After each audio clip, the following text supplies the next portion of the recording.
All right, so I didn't drill all my holes yet, but little tidbit. These little brad tack nails here.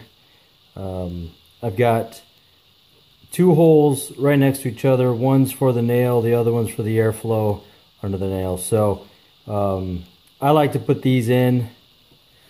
Let's see which hole. Switch. There you go. I like to put these in. They don't go in very far because they stay pretty well. But I like to put these in and then take a pair of dikes and cut them off. Trim them up. And I put it in, I've got, this is the Optiplex. I've got one on both sides. They're matched and glued down right now, but these will pretty much hold them in place permanently.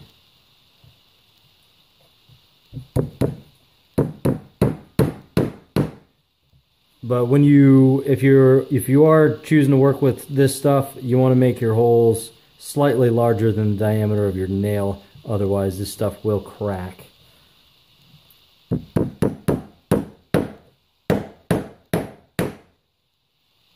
Hit bottom there.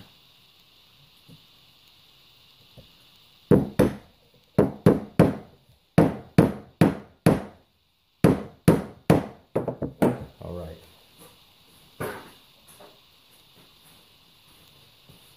I got these, and these nails have little bumps on them, so it gives me a good idea for spacing.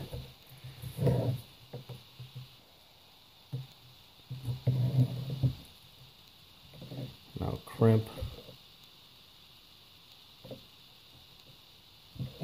just so they stick out just a tad.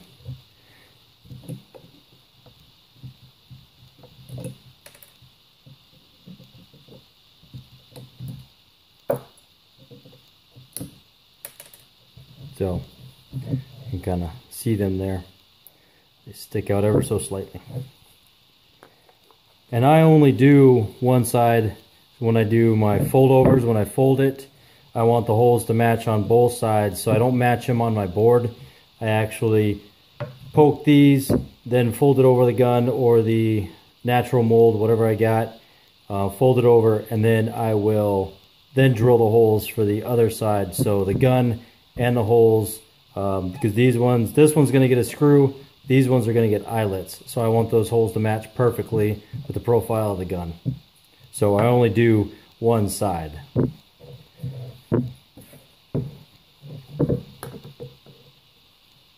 Alright, you get the idea. Alright, so we got everything done. I got all my holes drilled. Got the larger holes on the outside of the mold. Smaller holes drilled in on the insides, and everywhere that I want maximum air suction. And then I have my handle, my spacer and handle. There you go. On the back side, I got all these little tiny holes drilled in here. Makes for little tiny holes here, but I want good airflow, so I chamfer them. I kind of open up the holes a little bit, so you get good airflow. So next step is to press it and see how well it works. All right, so mold came out, demolded just fine. Got the first shell out of this one, and that's how it turned out. So we'll just cut that up and grab the mold and do a fold over. Alright, so we're back. I got the holster completed. I got eyelets. I got adjustable retention there. Extra tall sights. Don't worry about the cattywampus of this. I'll get better. I just got a foamy clip on there. Somewhat polished up, but don't worry about the gun. I was molding it, so it's full of clay.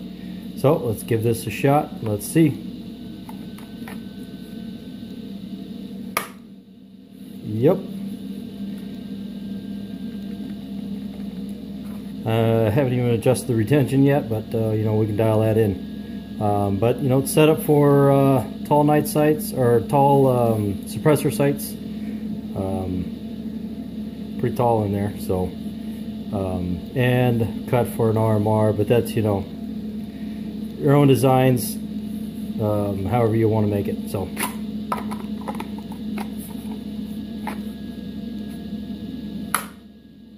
bam. It's almost like I know what I'm doing. And no tape, no blockout, no additional anything on this thing, just you know, blockouts there, some water weld there, some filler there, and you know, a little touch up, a little air bubble touch up sometimes, you know, it happens. But yeah, that's start to finish making the board. That's, you know, everything you really need to know about making a permanent QLH split mold board. Of course, you can adjust your sight channel based on your width, you know, bring it in 1.5 inches. It may have been a little too tall, but you know, hey, I don't know what kind of aftermarket stuff. I know I've seen some sights that are, you know, close to almost a 1/2 inch tall. So, you know, give this to a buddy of mine and let him run it and see how well he likes it.